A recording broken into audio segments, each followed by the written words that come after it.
Kula niku nate diceritani kanca-kanca tangga kula sing kerja teng Malaysia, TKI teng Malaysia.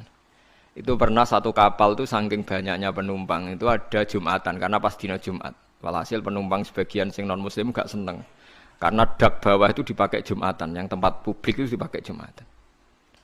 Wong Islam senengane ganggu wong ae, wong kapal wek wong akeh dienggo Jumatan. Itu sing ngomong ngono dijotosi. Sing jotosi sing ra Jumatan. Dadi yo dekne ra Jumatan jagongan mbek Cina. Ngono niku tangga kula. Aku ora trimo Gus tak jotos. Lah kowe Jumatan nggih mboten. Jadi jangan kira orang Islam yang tidak Jumatan itu tidak bela yang apa? Jumatan. Kau dua iman, dua apa? Dua iman. Ya, Islam sing kereng-kereng ngoten niku terus saleh kok sampean nggih mboten. Nggih seru-serunan ngoten mawon, tapi nggih penting. Lane ngendikane sing aran hikam, umpama nure wong mukmin sing maksiat ku dipadangno iku tembus langit sampai akhir bumi.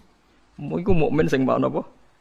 Maksiat. Mergo ana nure iman, nggih ana nure iman. Lah nure iman iku apa? Ndekne nyebut Allah.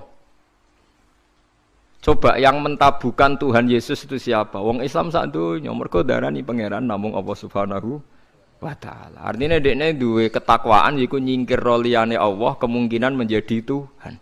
Dia tetap ikut sebagai duta kita menafikan selain Allah kemungkinan jadi Tuhan. Soal dekne zina, maksiat, maling ya iku maksiat ngono wae, tapi tetap dekne membunuh orang mlakune teori non apa Islam. Kitab niki hadiah nggih jenengan buta mawon. Mungkin seumur-umur maca nggih niki wonten acara nggih terus. Nggih ora kok terus sampai mati nggih mboten nggih mesti mati nggih kapan-kapan nggih mati nggih biasa. Tapi kula niku wingi-wingi jen kepikiran nggih kula kepikiran supados saya ngaji itu kan mulai 2004. Cuma sing ngaji teng mriki terbuka mulai 2005 pinten. Jelas niki tajdidun niat bahwa pertemanan kula jenengan niku kabeh napa fillah. Insyaallah nak pertemanan niki fillah njeng ben jenengan diberi satu mimbar yang semuanya serba nur. Itu gini ku tiang-tiang sing kekancan krana napa Allah. Pun jenengan ngandel kula. Kekancan krana Allah iku mboten kudu sedekah teng kula, hormat kula mboten. Misale sing seneng sedekah nggih angsal. Sing mboten seneng nggih angsal nak pertimbangane Islam. Misale timbang dhuwit tak kena Gus Bak wis sugih tak kena bojoku wae sing melarat. Itu nggih Islami, paham nggih? Paham nggih? Niku nggih napa? Islami. Sementing aja krana medhit. Dhuwit tak kena Gus Bak iman, tak kena bojo iman, tak kena anak iman, tak kena mbah iman. Itu bodoh nek pun keliru banget.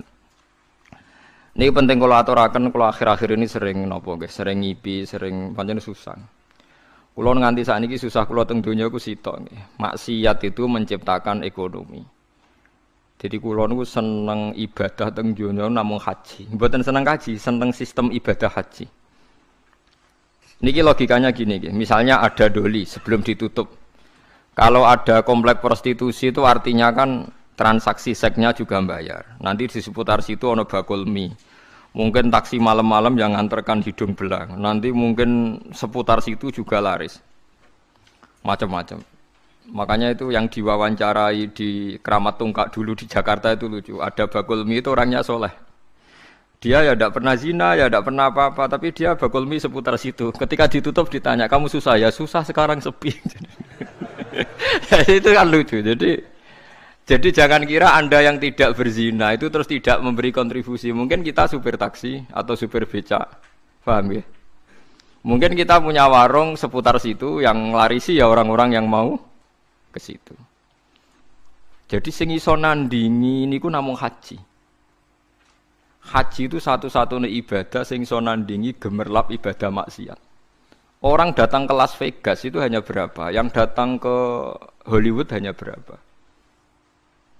Tapi kalau yang datang di haji itu melibatkan ada hotel, ada catering, uangnya triliunan yang dikorupsi di Indonesia saja apa? Triliun. Artinya satu ibadah yang ibadah tapi nyiptakno apa? Ekonomi. Selama ini ekonomi itu masih kalah dengan maksiat. Ayo penjualan tasbih mbek kondom kathah pundi. Yang bisa nandingi itu hanya apa? Haji. Bahkan saya diceritani teman-teman itu yang hidup, yang sekolah di Italia itu. Vatikan itu paling susah itu mikir haji karena kota suci Roma itu tidak serame apa? Ka'bah. Sama padahal agama Kristen itu lebih banyak. Artinya orang Kristen lebih banyak, lebih mapan. Tapi kok tetap rame Ka'bah guys, soalnya Ka'bah kok rame Ka'bah. Itu udah hanya musim haji. Misa yang suci di Vatikan saja masih rame umroh. Enggak usah ditandingi haji, baru dengan umroh aja tidak bisa. Bahkan penerbang-penerbang dari Inggris dari mana-mana itu enggak bisa membayangkan kalau di dunia ini tidak musim haji. Karena surplusnya para pebisnis pesawat itu ya pas musim haji. Itu kan banyak yang pesawat dari Perancis, Inggris terus dilapi Garuda, dipiloti Perancis berangkat. Tapi tetap supirnya saking putih Perancis. Lalu sadaqallahul azim ketika Allah dawuh ja'alallahul ka'batal baital harama qiyamal linnas. Allah mboten dawuh qiyaman lil mukminin tapi qiyamal linnas. Jadi Ka'bah itu akan diciptakan Allah sebagai qiyaman linnas, saka gurune manusa. Karena sekarang sistem perdagangan di dunia itu termasuk faktori hidup itu karena musim haji dan apa umrah. Lalu itu kita harus syukur. Ada ibadah sing ngasilno apa? Duit. Karena banyak maksiat yang sudah menghasilkan apa? Duit. Jadi kula suwun jenengan seneng kula seneng jenengan kabeh menapa fillah. Fillah iku pokoke kabeh perhitungane faktor Allah Subhanahu wa taala. Niki sing terakhir kula tutup ngangge ilmu akidah nggih. Masalah niki mawon. Nomor kalih itu hanya ulama yang tahu kenapa kita mencintai Allah. Dan ini saya tidak bikin-bikin. Saya berkali-kali belajar kitab kados Bukhari, Muslim, mulai hadis sahih sampai sing dhaif, sampai setengah maudhu, sampai hadis enggak jelas mbok maudhu mbok napa sahih. Tapi kata Imam Ghazali ngendikan begini dan saya percaya karena ini real nyata. Wa a'dhamu sampai saya hafal karena makalah ini dikutip Abu Hasan Asyadzili. Semua ulama mengutip makalah ini. Wa a'dhamu ulumil Qur'an fi asma'ihi ta'ala. Jadi saka guru ilmune Quran namung setunggal ketika mensifati Allah saja, ada katanya saja. Lainnya itu karena menjelaskan manusia. Misalnya begini, ini contoh gitu, terutama kanca-kanca sing hafal Quran. Misalnya Allah hanya dawuh datar gitu. Wa huwal ladzi yuhyi wa yumit. Wa huwa ta Allah wa alladzi dzat yuhyi kang maringi urip sapa Allah, wa yumitu lan maringi mati sapa Allah. Wa huwal ladzi yuhyi wa yumit. Itu kalau orang-orang alim yang baca itu nangis. Nangisnya begini. Ketika sudah ada manusia begini, ada Mustafa, ada Ruhin, ada manusia-manusia ngeten. Terus kita akan bilang, manusia itu bisa urip nak nganggo jantung, nganggo paru-paru. Manusia itu bisa urip nak uteke gak remek, gak digelindes truk. Nak jantungnya, oke itu benar. Karena sudah kadung jadi begini. Tapi ini ilmu yang ditopang adat. Karena manusia ya sudah begini, maka hidupnya butuh jantung, butuh paru-paru. Tapi itu ilmu kesekian. Hakikate iku ra ilmu iku hakikate ra ilmu. Yang kita lihat manusia urip iku butuh jantung, butuh paru-paru. Itu udah ilmu. Itu yang kita ketahui. Paham ya? Tapi nak hakikate ilmu namung setunggal. Allahu la ilaha illa huwal hayyul qayyum. Ya Allah iku sing dadi ilmu. Artinya ngene, ketika Allah gawe manusa saka pasir. Ora ana jantunge, ora ana paru-parune, ora ana unsur kehidupane. Pertama manusia diciptakan dari apa? Tanah kan? Tanah itu tidak ada jantungnya, tidak ada paru-parunya, tidak ada unsur kehidupannya. Tapi Allah bisa. Wa huwal ladzi yuhyi. Karena Allah memang bisa menghidupkan. Nah, pentingnya ilmu ini penting nanti setelah kita mati jadi tanah. Kita tidak pernah janggal bagaimana Allah cara menghidupkan. Karena kita mensifati Allah bisa menghidupkan zaman kita berupa tanah. Maka Allah akan mudah lagi setelah kita jadi tanah. Allah ya akan mampu menghidupkan lagi. Lah kita ini dididik orang kafir atau orang sekuler untuk percaya paru-paru jantung, terus percayane kenemen ndak suwe-suwe wong Islam diam-diam melok mamang pisan. Mosok wis mati suwi iso tangin neh carane piye lha iku musibah. Napa musibah. Lah saya itu berkenalan dengan jenengan hanya punya kepentingan itu supaya iman-iman yang faktor Allah itu hidup lagi. Ya iman-iman sing faktor Allah napa hidup lagi. Kita bilang kalau kita tidak makan mati itu yang kita ketahui, tapi itu udah ilmu. Kita nggak akan ngomong bisa hidup itu dengan paru-paru jantung itu yang kita ketahui, tapi itu tidak ilmu. Yang benar-benar ilmu kayak wa huwal ladzi yuhyi wa yumiit. Paham tinggal maksudnya? Lah itu pentingnya kenal ulama. Lah kalau kamu begitu berarti benar-benar mencintai Allah karena Allah kamu zat yang super, yang luar biasa. Nah tapi nak nyifati Allah kaya wong awam. Carane urip piye tanpa jantung? Padha karo kene nakoki pangeran. Ndak iso tenan Gusti jenengan kula urip tanpa napa? Pangeran mbok takoki ngono. Itu kan. Lah itu termasuk al-mutahabbina fillah, orang yang mencintai ulama karena ulama lah yang bisa memuji Tuhan. Mane tiyang Yahudi, tiyang Nasrani dikritik Allah wa ma qadaruhu haqqan apa qadri. Mereka tidak bisa menghormati Allah dengan sepenuh-penuhnya sifat Allah. Karena mereka sering mengukur kekuasaan Allah ambek yang mereka lihat. Nggih, ambek yang mereka napa? Lihat. Mulane gejolkane Quran anggo jelek wong Yahudi. Orang Yahudi itu meyakini Isa itu anak zina karena Maryam tanpa bapak kok punya anak berarti anak napa? Zina. Terus jare pangeran anggo jelek wong Yahudi, jarene cerdas pikir kok. Cara pangeran yo gampang, inna masalah Isa inda wahi kama salih napa Adam. Nak Isa iku mukhal mergo tanpa bapak kudune wong Yahudi luwih ingkar anane Adam. Adam malah tanpa bapak, tanpa ibu. Lah ya iku pentingnya ngaji. Ngaji iku sono pembanding. Dadi kowe nak dewa-dewakno yang Anda ketahui, Anda akan jadi kafir. Meskipun enggak kafir yang terang-terangan tapi kafir diam-diam perkara ini meragukan kekuasaane napa? Allah. Dadi mulane kula niku kan delok wong nggih bingung. Aku nak ra umume wong jare ra pinter, nak kaya umume wong dadi setengah kafir.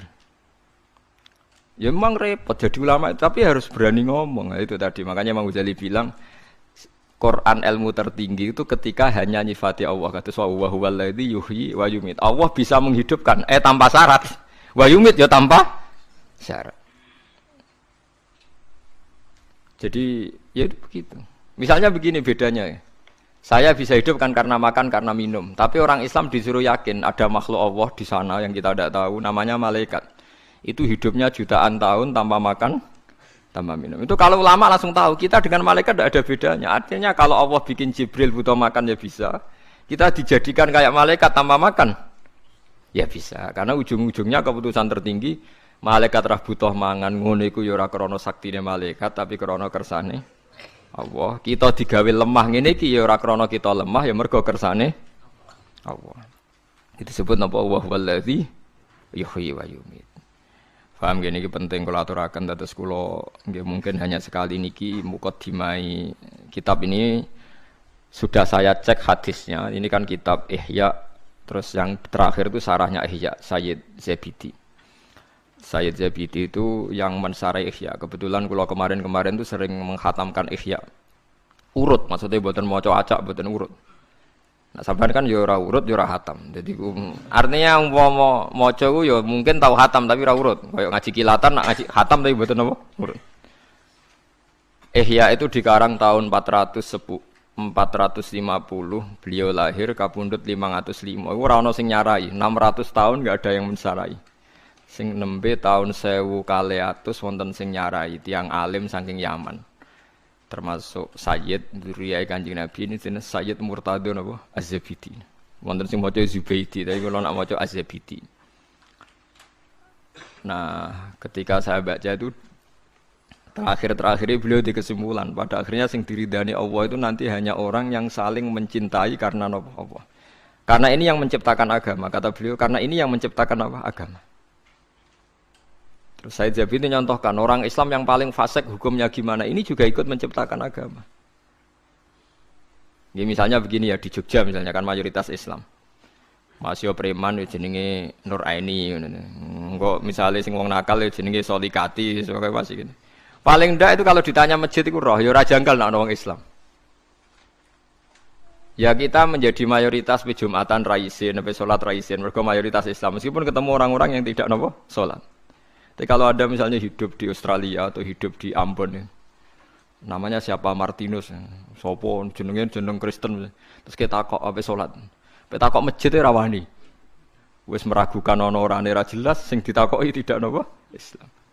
Tapi wong fasik sing ora sholat lah asal Islam, kita takok masjid ora sungkan wong dekne Islam. Itu zaman Sidina Umar ngendikan apa orang fasik Islam dapat saham ghanimah, jawab Umar dapat. Karena memperbanyak kuantitas. Lah iku al-mutahabbina napa? Fillah. Kula niku nate diceritani kanca-kanca tangga kula sing kerja teng Malaysia, TKI teng Malaysia. Itu pernah satu kapal tuh saking banyaknya penumpang itu ada Jumatan karena pas dina Jumat. Walhasil penumpang sebagian sing non muslim gak seneng. Karena dak bawah itu dipakai Jumatan, yang tempat publik itu dipakai Jumatan. Wong Islam senengane ganggu wong ae, wong kapal wae wong akeh digo Jumatan. Itu sing ngomong ngono dijotosi. Sing ujure sing jotosi iku sing ora Jumatan.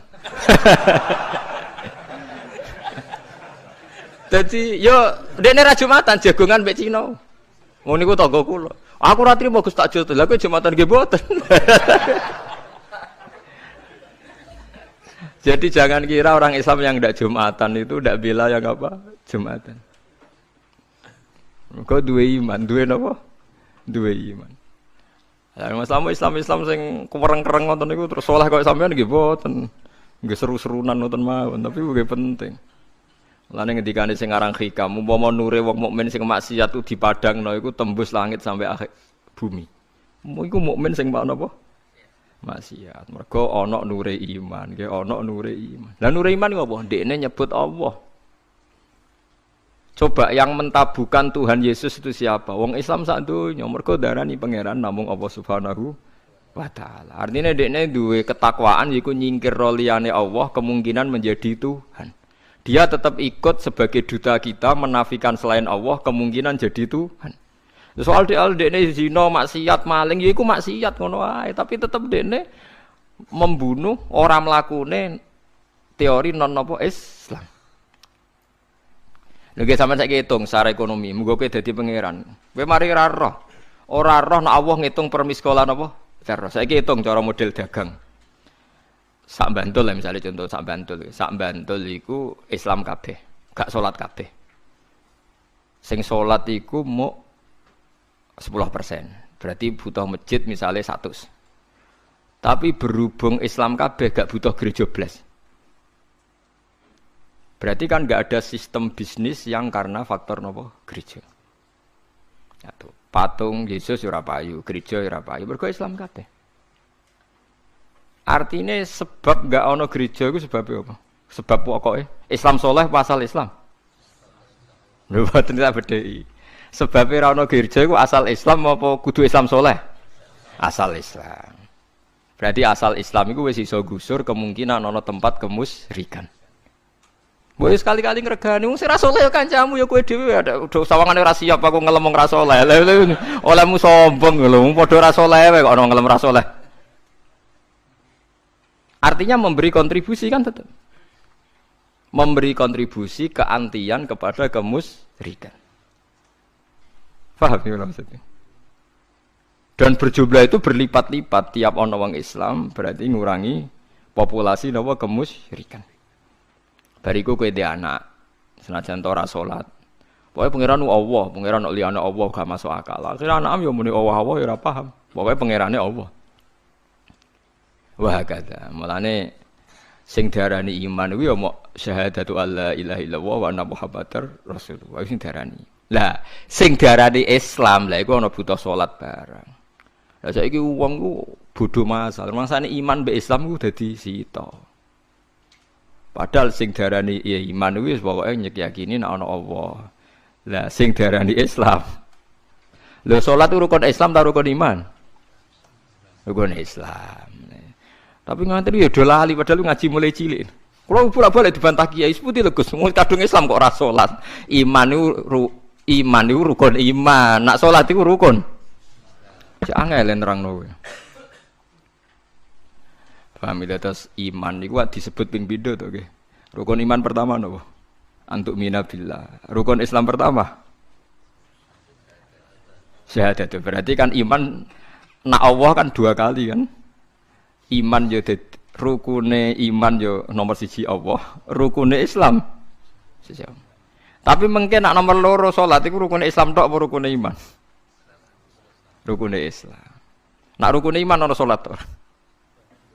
Mboten. Berarti wong ora salat iku ijek iman ta wis ora iman? Ijek iman.